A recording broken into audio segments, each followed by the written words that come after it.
I'm going to introduce our three panelists, two of whom will be appearing online. Trevor, our colleague from Osgoode, is obviously here in person. So I'm just going to introduce people and ask our first presenter, John, to go, followed by Monica and then Trevor, and then we'll take questions after that. First panelist is John Mayer. He is Executive Director of the Center for Computer-Assisted Legal Instruction, also known as Cali. Cali is a nonprofit consortium of over 200 U.S. law schools and many law firms, legal studies, legal aid programs, and law libraries. John will be speaking first. Monica Goyal, whom some of you may know. She is an entrepreneur, lawyer, innovator, and the developer of My Legal Briefcase. My Legal Briefcase is an online legal assistant for cases going to Ontario Small Claims Court. And then our third panelist is Professor Trevor Farrow from Osgoode Hall Law School. Amongst other things, Trevor is academic director of the Winkler Institute for Dispute Resolution, an associate dean at Osgoode, and the chair of the Canadian Forum for Civil Justice. So the topic is computer-mediated education and legal education more specifically. And with this, I'm just going to turn it over to John, then to Monica, then to Trevor, and we'll have time at the end for questions. Thank you very much.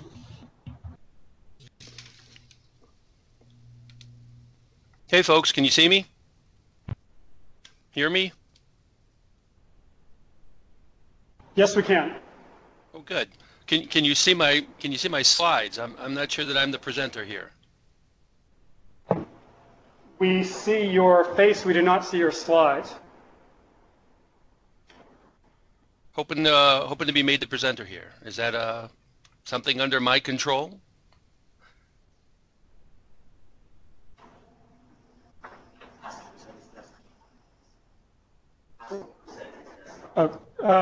John, you have to present your desktop, and that will get your slides up.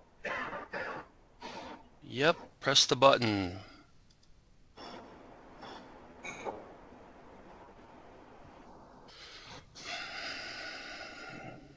Isn't it always this way?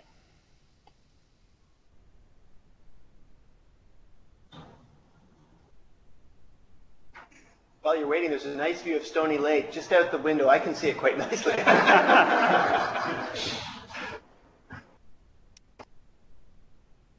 Doesn't seem to be a present now button.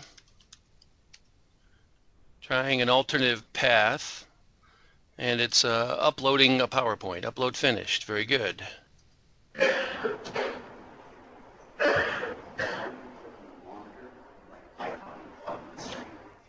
John, I'm being told to tell you to click on the monitor icon, I guess on the bottom. Yes. Yep. Now it's there. It wasn't there before. We have some progress. Yes. It looks like it's loading. The interesting part here is I can't see what you can see, so that's why I'm hesitating to know what's going on. It says it's presenting my desktop now. We have a message saying it's loading, which is a positive sign, though it is taking a while.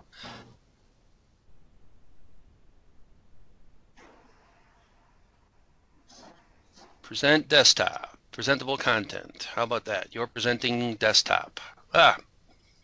We're there. We're good. Okay, you're up. Oh my gosh. Hello, everybody. Sorry? We lost your slides, and there is a very helpful message saying, feel free to start presenting. There's also an icon saying hide image. I think that's what it says.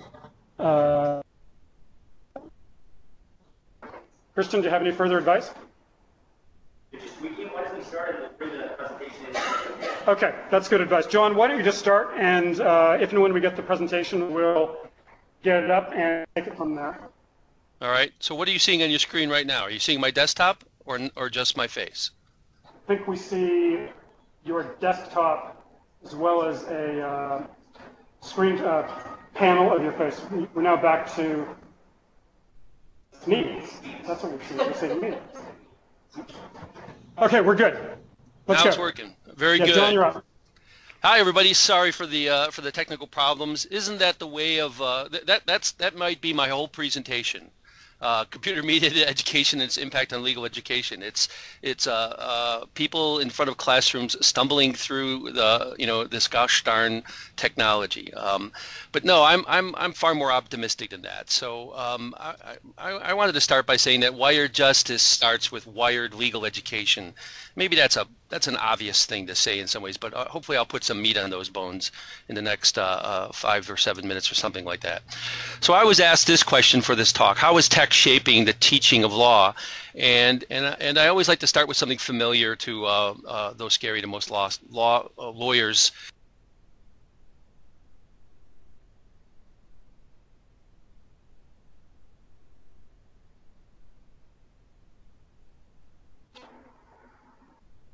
John, we seem to have lost your audio.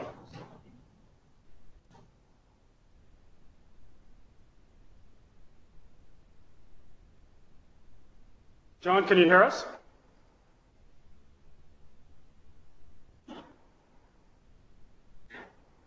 Maybe he could fax his presentation and we could... You could mail it. At UPS. Small problem with the connection, right back. Okay, I'm told there's just a small problem with the connection. We should be good to go in a moment or two.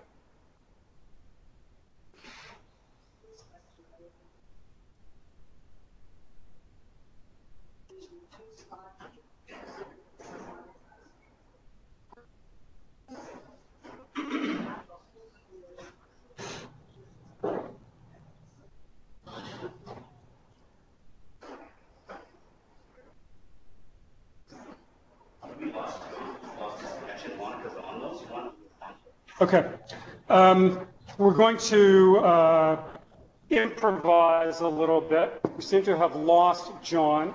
However, we will tee up Monica, who is good to go. So we're going to ask Monica. Monica, are you there? I'm here. Okay, Monica, can we ask you to step to the plate a little earlier than planned while we're having technical difficulties with John? Are you good to go? Are you ready to go? I was hearing everything that you were saying. It was very strange. Oh, sorry, we weren't hearing anything you were saying. You're back. Let me just turn to Christian just for 1 second. Christian, should we just go continue with John? Let's do that. Yes. Okay, let's do that. John, let's just muddle through with or without the slides. Maybe you can just make your presentation and we'll do our best. All right. I'm hoping that you can see my slide deck now. I pressed the presentation now button, but on my screen is a picture of a casebook. And I'm starting with a casebook because it's a familiar thing that I believe is going through a slow but necessary transition in terms of technology being used in legal education. Now, we've surveyed students about casebooks actually many years ago, and they're expensive, they're heavy, they're made of dead trees, they're easily lost, they're inflexible, and I'll explain that in a second. They're very static versus interactive, and I'll explain that in a second, and they're proprietary. And I'll also come back to that. Now, if a casebook or if the course materials for a law school course are digital, then a whole bunch of other things become possible. Hopefully, they're cheaper because you're not having to move around the atoms, the weight of the materials. You're not having to print things. You're not having to ship things. You're not having to store things. If it's electronic, then it's more easily copied or manipulatable. It's obviously lighter because it's made up of electrons.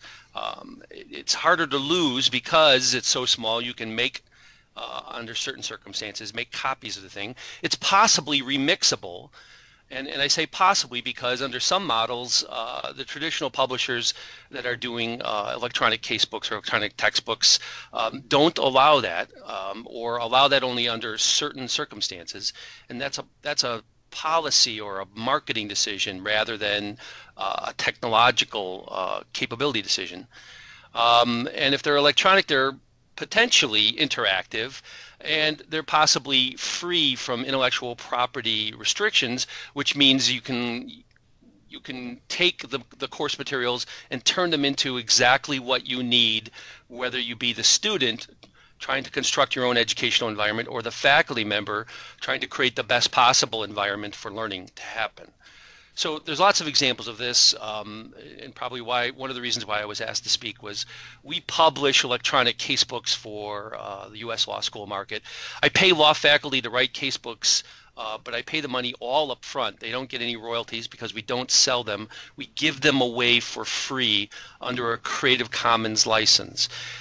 We do even more than that. We give them away for free in a Microsoft Word version so that the faculty or the student can take it and do whatever they want. If the faculty wants to teach a course and they want to use 3 different casebooks that we have, they can open them up in Word and move chapters and paragraphs around or add or delete things as they see fit to construct the most ideal educational progress through the course that they want. There's lots of other examples of this going on right now. They're all small, all medium to low acceptance. Semaphore Press has a very innovative model where the students, where the books have been published as PDFs, and the students are allowed to either download them, for nothing, or they can opt to pay any amount that they want. And the average that students are willing to pay after a couple of years of them testing this model is about $25 US, which goes to show that students are so appreciative of not having to pay $200 for a book. You know, they'll still shell out $25. James Boyle posts his intellectual property law and information society book for free.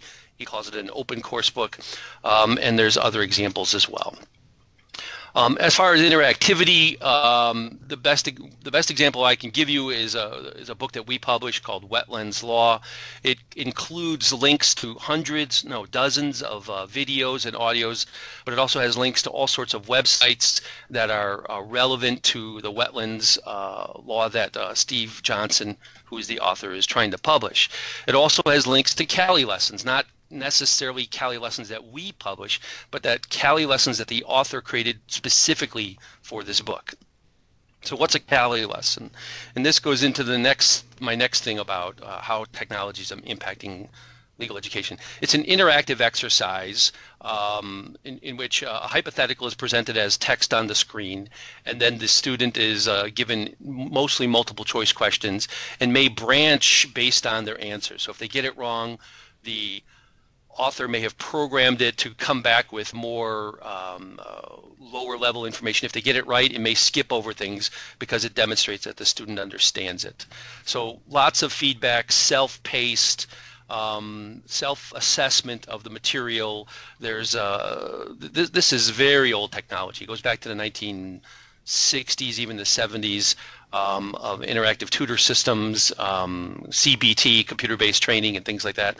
But it's been we've kept it up to date for many years. We've got over 200 U.S. law schools, and even 12 Canadian law faculties are members of Cali, and we publish over 1,000 lessons, different subject areas that are used over 600,000 times a year. Those are the Canadian schools. If you can see my screen, you probably can't. So what's this all about? This is about formative assessment and educational analytics, and what I call not big data, but large data. So formative assessment is a situation where you're giving feedback to the student and also to the instructor. The feedback to the student says, you seem to understand this, or you don't understand this, change the way you study. The feedback to the instructor is, your teaching isn't working. Something that faculty might not want to hear, but it will give them information on how well their approaches are working. And I call it large data because it may just be a lot of data about a small number of people, the 30 people in your class.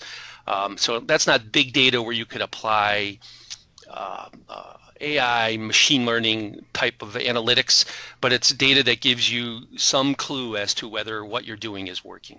So as an example, I throw up a screen. This is an educational analytics report that we generate for Cali Lessons. I hope you can see that. If you can't, I'll describe it as basically saying that it shows a Cali lesson and each question, and then it shows the percent right and wrong of the students who have taken the lesson. And so we can do this at any level of a single student, a classroom full of students, all students at a school, all students at every who would ever click the link on a Cali lesson.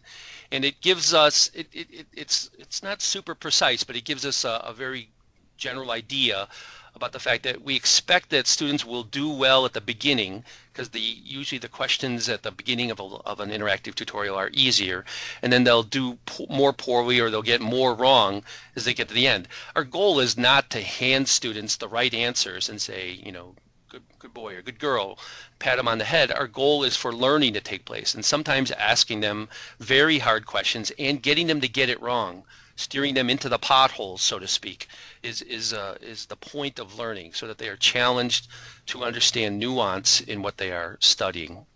This, if you can see my screen, there's an example. I'm showing an example from a company called ExamSoft. They provide software for taking secure exams. They are also getting into the formative assessment and educational analytics. They give you same sort of information, percentages of people who got it right and wrong, even on a per question basis. So first you have to collect the data, which prior to technology being ubiquitous or people interacting with courses and materials electronically was very difficult to do. But then you also have to give it back, and that's why it's called feedback. In other words, collecting the information and not also providing it back to the student and the faculty member, and the institution is what's going on here with the use of technology and the ubiquitous networks that we inhabit. So feedback for the student, for the faculty, feedback for the curriculum. How is the overall plan working? And this all depends on how much data you collect and what questions you ask. Also feedback for the tool makers. The people who are writing the software can't know how well it's working without seeing, let's call it, objective feedback, and that can only be done through the collection of data. Feedback for the institution, feedback, for that matter, for the profession. Lawyers are terrible about statistics about what they do. I know there's a lot of legal aid people in the audience, and I know that you have to collect a lot of information about who you serve and outcomes and things like that. But trust me when I say that that's just the tip of the iceberg of the amounts of information that are possible to collect, and maybe the insights that we can gain from things like that. So hopefully we're in a new era of education design that's based on data rather than based on best guess or an article that somebody read in a blog or something like that. The final thing I want to talk about is law practice tech and legal educations. And what I mean by law practice tech is there's an increasing number of law schools teaching practice management, teaching technical literacy or competency. Ediscovery is everywhere. Pretty soon we're not going to call it Ediscovery. We'll just call it discovery, because all discovery will involve some sort of technology. And the big picture there, though, thinking there is systems thinking. Don't just think of the matter at hand. Think of how often you have to do the same thing every day, and don't do it from scratch all the time. So tech is disrupting the way that law is practiced. I heard the previous speaker briefly touch on this. With unbundled practice, you may not be responsible for the entirety of an author's of a client's case. With online practice, you may never see the client. Hopefully, you're using more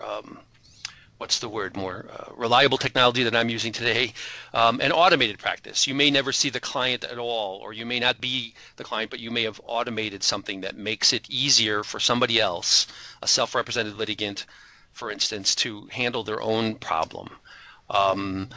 To that end, I've started a website called Teaching Technology to Law Students Special Interest Group. I collect syllabi from law faculty who teach courses that overlap with that. There's a collection of them at that website, which I'll upload the slides. You can find the link there. Got 18 of them so far. They cover it's fascinating to read these syllabi because they cover a broad area of things. And I would be remiss if I didn't mention our own project, which you're going to hear more about later today from Jessica Frank, A to J Author, which is software that lets legal aid attorneys automate court forms, but we've turned it to use in classrooms where we get students to practice automating legal processes. They learn about captured expertise, they learn about policy realities, they learn about simplifying legalese, and they learn about the ethics of putting legal expertise into an algorithm or into software that's online. So hopefully all this came through. That's my talk. I'm going to hang around, of course, for the rest of the day and answer any questions that you might have. Thank you. John, thank you. We actually saw all of your slides. Next, I'm going to ask Monica to make her presentation. Monica, are you there?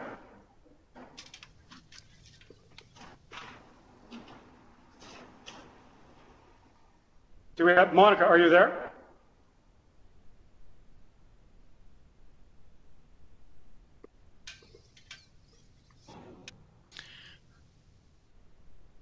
Monica's muted. Hi. Monica, all right. Welcome to Wired Justice. Does Monica, do you have slides, or are you just going to be speaking? I was just going to talk, and I just want to preface this because my connection keeps dropping. So it just crashes this, the application keeps crashing. So it's pretty likely that in the next couple of minutes, it might crash again. So talk fast. Yeah, talk fast, exactly. So, and I wanted to actually also put up, just share my desktop, but if I do this, I might, my screen might crash. So just warning people. So if I can you see my desktop? It's loading. Okay.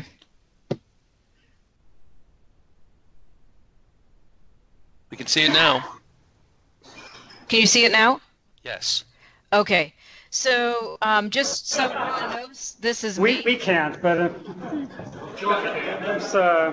maybe John can tell us about it.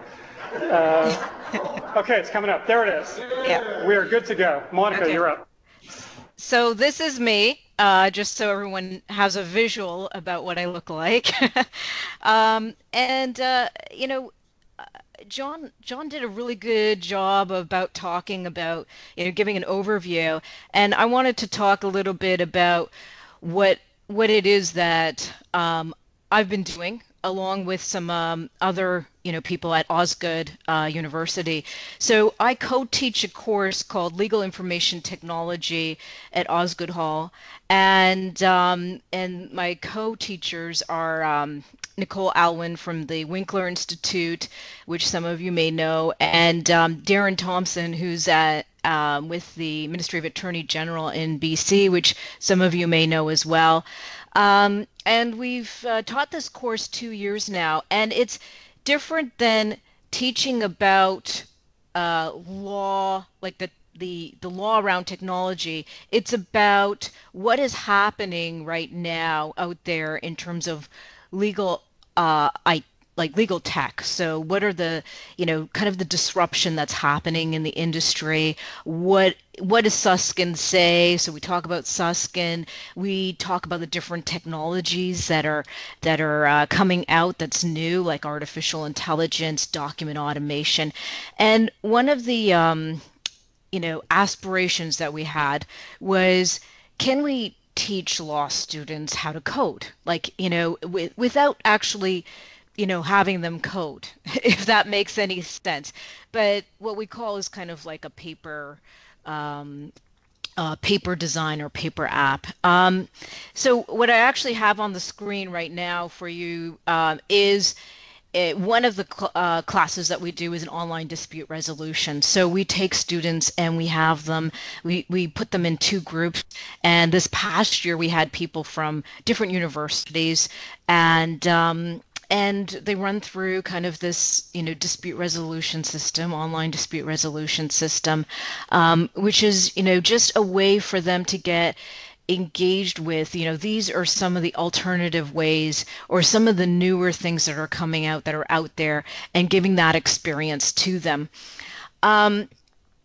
Just kind of one of the other thoughts or thinking, when we started the course, for me, one of the motivators was, technology, what we're seeing in general in business and what we're starting to see also in legal is technology having a big influence in how legal services are going to be provided in the future, and how some of the things that are happening now with, for example, like in the US, we have LegalZoom, and so exposing the students to that, but also that they're going to have different skill sets in the future. And in my mind, one of those skill sets is going to be being more technology savvy, being able to look at what they're doing as a lawyer, and thinking about what's out there in terms of technology and how they can map that to technology in their own practices. So those were some of the kind of motivators for me. What else that we do that's really interesting in the course is we have them at the end of the year do a presentation. So what they do is they take a problem, a legal problem, and they come up with a solution, and the solution is either a web application or a mobile application. And what we found is that the results have been really, really interesting. So, for example, one of the groups last year, actually the year before, came up with this intake system. They had been working with CLASP, so that's the Osgoode Hall Legal Aid Clinic, and then what they found was that the intake process was a little bit onerous, and so they came up with this design or idea around how we could do intake more efficiently. So I think one of the outcomes of that course is it gives students some skills in terms of thinking about their environment, thinking about how they're doing legal and how they could potentially do it differently and leverage technology to do it differently.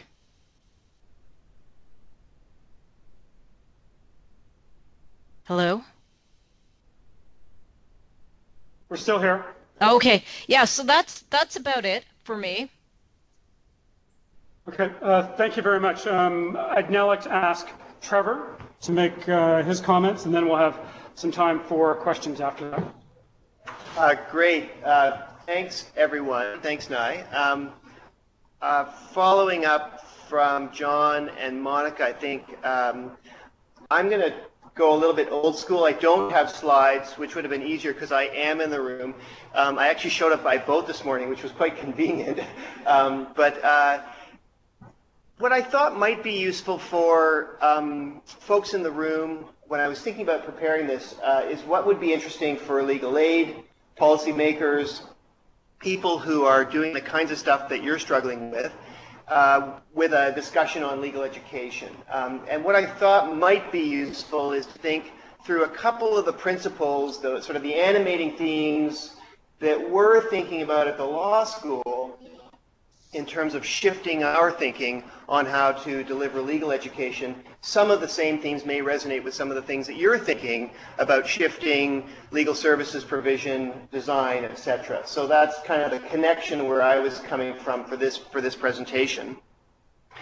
And really, I think I'll try and do two things. One is a minute or two on the themes underlying our thinking, and then secondly, maybe one or two examples of what we are doing to try and accomplish this.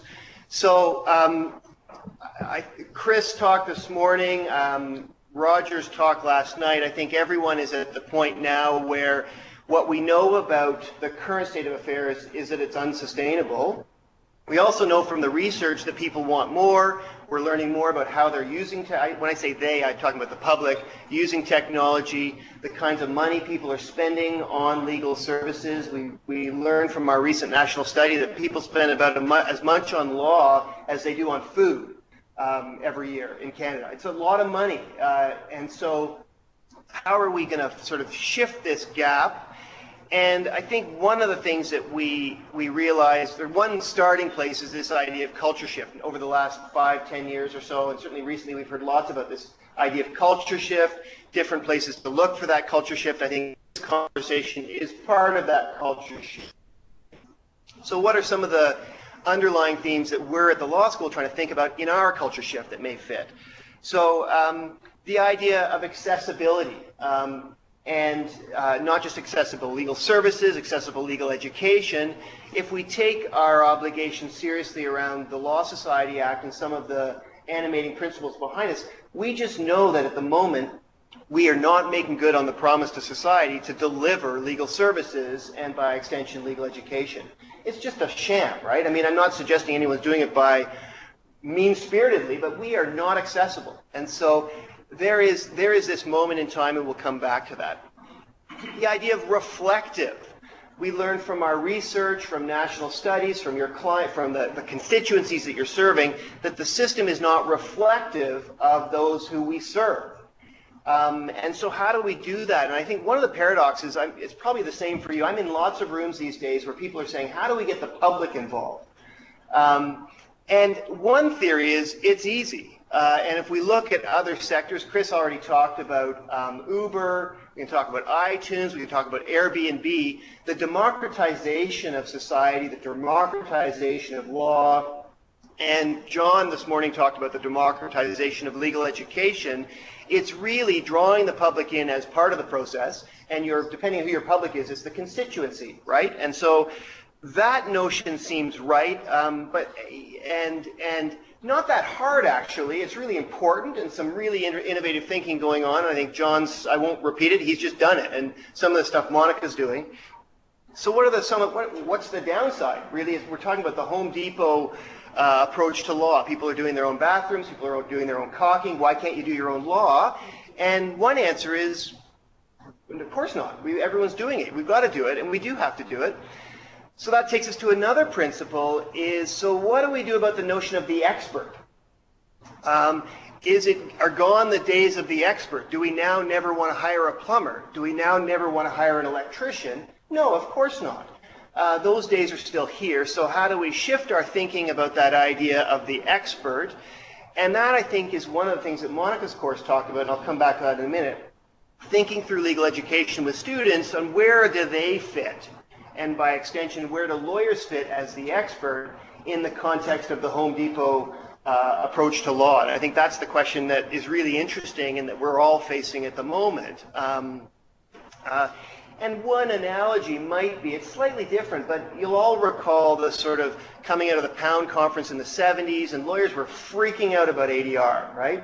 And it was just gone are the days of the robes and the litigator, and by extension, where's our role in this sort of wishy-washy notion of dispute resolution.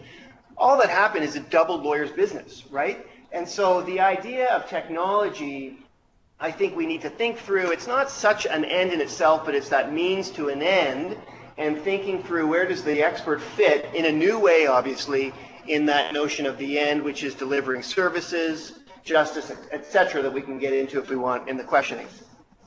And that, of course, is that notion of however you want to capture it, but that idea of effective expert, but also a reflective and a sustainable expert. And I think there's the rub in what we're trying to think through. The idea of collaborative, and again, I won't repeat, I mean, you can just sort of roll. Chris's talk this morning, the Legal Innovation Zone, is a terrific example of collaboration. We see others around, Monica's course, students collaborating. We have not done well in packs in law, and I mean that in a sort of a big sense. We do practice law in teams often, but we don't practice society. We don't practice the delivery of services. I think the legal aid community has probably been at the forefront of actually doing a good job, and lots of us are learning from that in terms of hubs, collaborative zones, bringing together different experts. And so I'm not going to go on about that. I know you folks know a lot about that, but thinking at law school, because certainly at law school is a solo exercise traditionally, and trying to rethink how do we do legal education and by extension practice in groups, in packs, collaboratively. The idea, I guess the last 2 points I want to make, and then I'll just give a couple of quick examples, the notion of ethics and professionalism. And we can spend all sorts of time on this topic. Law schools are doing a much better job of thinking through those issues. I think the issue for this kind of topic really is around the notion of professional competencies. What does it mean to be a lawyer or a professional service provider? And why do we continue to teach and by extension to practice in ways that are unsustainable? A different description of that is we are not competent to deliver the services that people need. How do we shift that notion of competency, which takes us back to what we're all trying to think through? And then I think finally the idea of regulation, and who's going to regulate this or not regulate it. And again, Chris talked about it's going to happen. We know it's already happening. And the question is, do we want to be out in front and part of the solution, or are we going to play catch up and watch law go around us? And I think that's an open question. It's gone around some service providers in parts of the world. I think there's a moment here in Canada where we can be a significant part of the solution, a collaborative part of the solution, but I think we're at that moment. So in the last minute or so, and then I'll stop for the discussion, I'm not going to give you a long list of things that we're doing at Osgoode. I think more just generically in terms of the academy, and I'll pick some examples we're using at Osgoode, but I think we're not so far out of the game as some people may think. The question now is, how do we really move this forward? So I think my favorite example of one of the things we're doing at Osgoode is a course called the Justice Design Project, which actually doesn't involve Osgoode students. It's undergrads coming at the end of the summer. It's not a pre-law course. There's no promise of getting into law school, but we've just run it for the second time. You bring non-law people in for a week using design thinking in a lab. We use the Winkler Institute at Osgoode. Same kind of thing can happen at Liz or other places. And you get people who are not legally trained, focused on a particular problem, and then at the end of the week, how might you do X? And the idea last year was, how do we do a better legal system, and what would that look like? And it's remarkable how quickly they can get on top of the principles, some of the basics, and then get way beyond it because they're not encumbered with all the trappings of the history of it's got to look like this, and you got to wear this robe, etc., and file these briefs. So the idea of creative, collaborative, open access, human design thinking is exciting. We're starting to do that, and the question is, in terms of other parts, how much do we want to throw out the baby while at the same time thinking through there still is a delivery of justice? What does that look like? I mean, we do banking on our phone, but we're still looking for money. We're still looking for loans. We're just doing it in a different way. People still need help with their divorce. We're thinking about technology for a process, for a purpose, not an end in itself. So I think I think where we are at the moment at law schools is we can be really cool and creative. We can all look really cool and creative, but the question is, what are we doing creative for? Who are we doing it for? And that's the interesting, subtle question that I think clients care about. So we've got a couple of different courses. Monica mentioned her course. We've got a new Designing Future Justice course. We've got hackathons. We've got all sorts of stuff happening at the law school in different partnerships. So I think now where we're moving is, we haven't solved the problem, but I think the next is, how do we fit the traditional knowledge of law? What do we need from that? How do we take this new shiny thing, which we call technology, which isn't just a thing, it's a whole movement, it's a whole notion, and how do we think through putting our students at the forefront where they can not just, I think Monica used the words, being part of it, and it's not so much, I don't think, sort of getting over the stress, it's really reframing it as, how do we be excited about that new legal future, so that when we have, Chris talks about 25-somethings in the room, they're not worried about it. This is just life, and let's think this through, and I think that's going to bring us along. But I do think that the institutions, and there was a question asked about where do the courts and the Law Society fit, this is that key moment. I think legal aid's not insulated from that. I don't think the law schools are, but I do think this moment where we're part of that creative, collaborative solution going forward. So those are certainly some of the animating principles that we're thinking about at law school on how to get this through, but also some of the challenges, not the critique, but really the shoals that we're navigating as we move forward. Why don't I stop there and I leave a few minutes for... Sure. We have about 10 minutes for questions, comments. I remind people that they can participate using hashtag #WiredJustice, or if they're in the room, they can ask a question if they stand on the X. I'm going to sort of start with one question. I mean, a lot of what you've talked about is, essentially, I mean, there are obviously obvious benefits to, the use of technology in education. You talked about how it breaks down walls of geography, breaks down certain economic barriers. You can produce things in a way that are more cheaper than they are having, physical infrastructure, physical books, all that sort of stuff.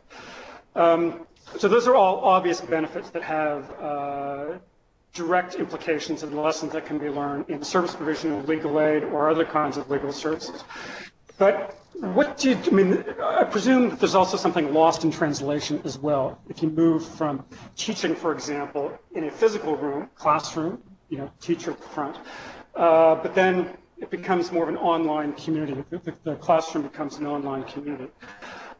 We know from our experience, either interviewing clients or doing other kinds of work, that nonverbal cues, body language, is an important skill to understand when you're interviewing a client or you're teaching a course, when you're making a presentation, to learn about how to respond, appropriately or thoughtfully to the needs of, whether it be students or clients or whomever. How does technology kind of help that transition? I mean, what are some of the ways you can account for some of the benefits of old school bricks and mortar education into this kind of new online world? Why don't I jump in quickly? I'll just make a couple of quick comments, and then others might have. One is lots can be done through technology. We do a lot of distance learning now, where we can do virtual chat groups. We can have people on the screen. A lot of the stuff that you want to have in a collaborative room, you can do virtually. The ideal is, I think, blended learning, where you can get people doing on their own stuff that they can do on their own. They can fill up their well with knowledge by reading ahead of time. You can come in for discussion groups, whether it's in person or part in person, part video.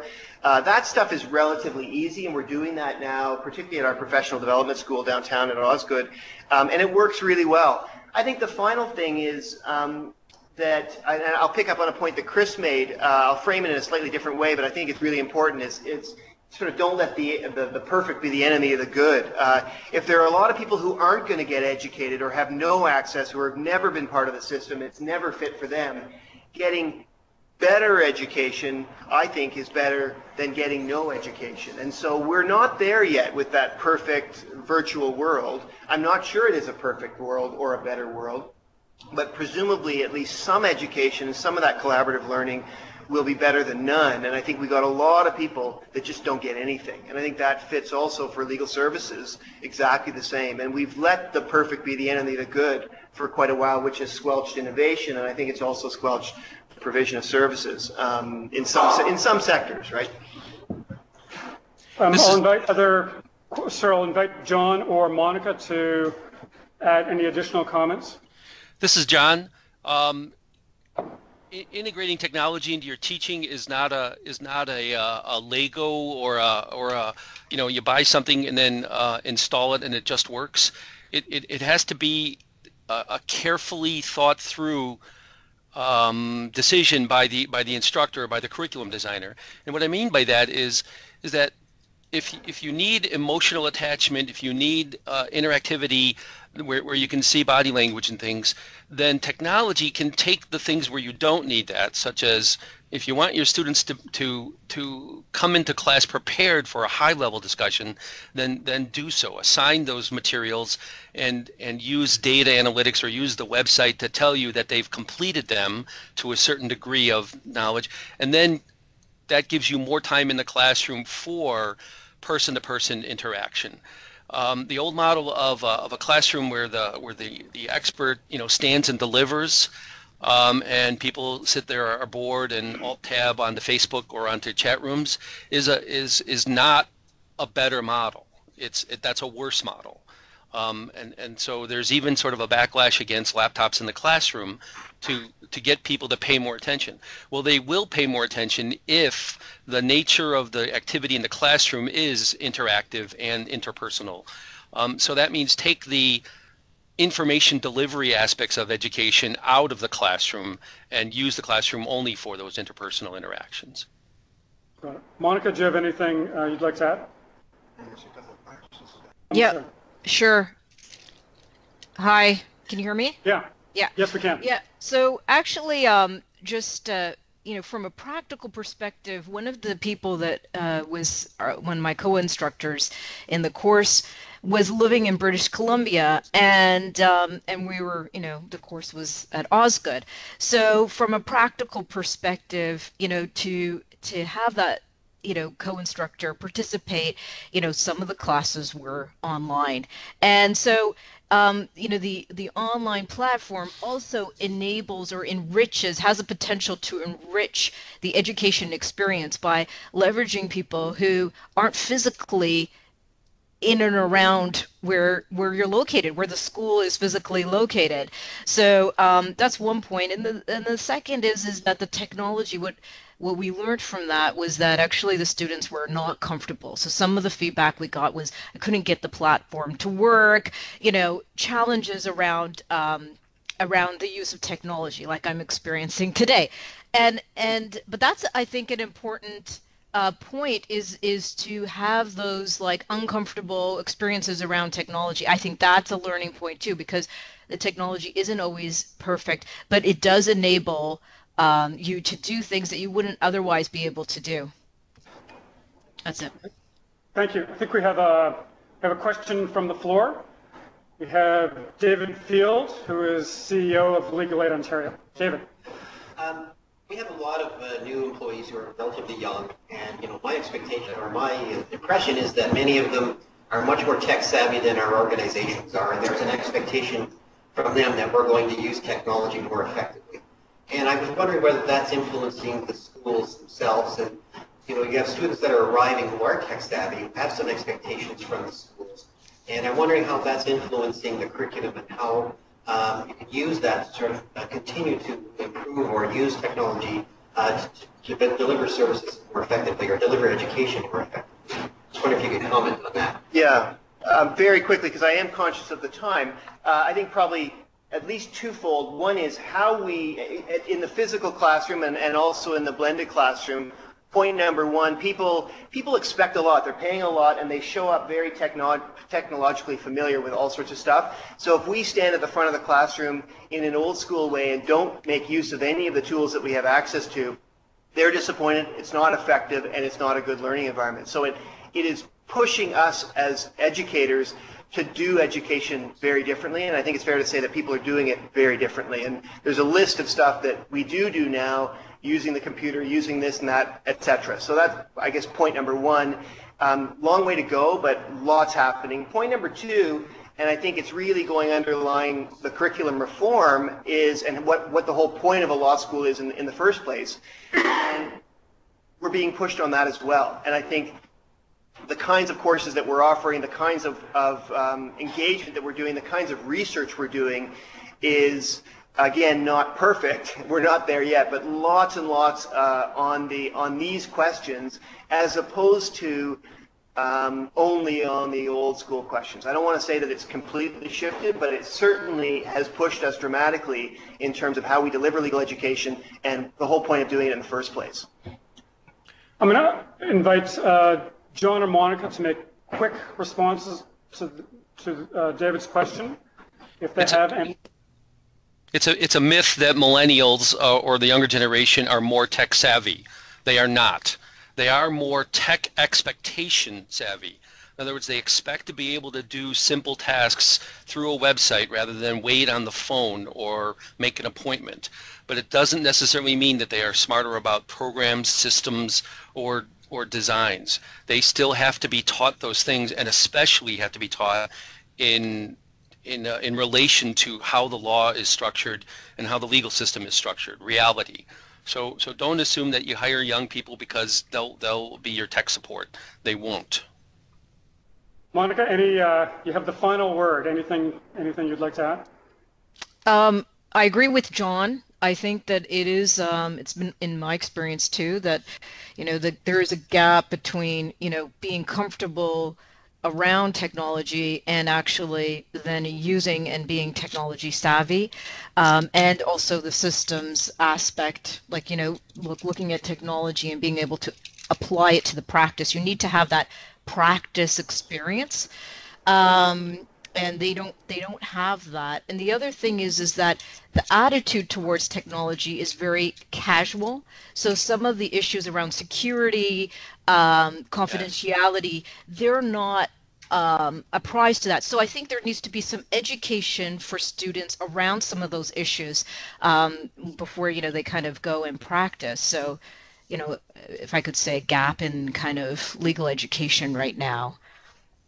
Okay, Trevor would like to add something, and then we're going to go to a break after that. All I was going to say is, in the context of a legal aid, again, thinking about this particular group, the role of the expert, I think, is a key question. One of the points that people are talking a lot about technology is that it's replacing the lawyer. It's replacing that. I just don't think that's right. I think, and legal aid systems in this country are sort of the pride of the country. In some ways, they're the sort of the pride of the world in terms of the kind of creative, poverty sort of law that's provided, creative law that's provided, collaborative law that's provided. So I think we would be doing so at our peril if the conversation were, how do we replace the expert with technology? I think the conversation going forward needs to be, how do we empower the expert with technology? How do we empower society with technology, and vice versa?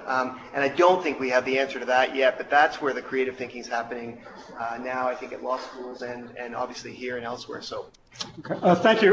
With that, this session is concluding. We'll be back at 10:45, 10:50 with David Bonebrick from the U.S. Legal Services Corporation. And please join me in thanking our panelists for what was a very interesting conversation. Thank you.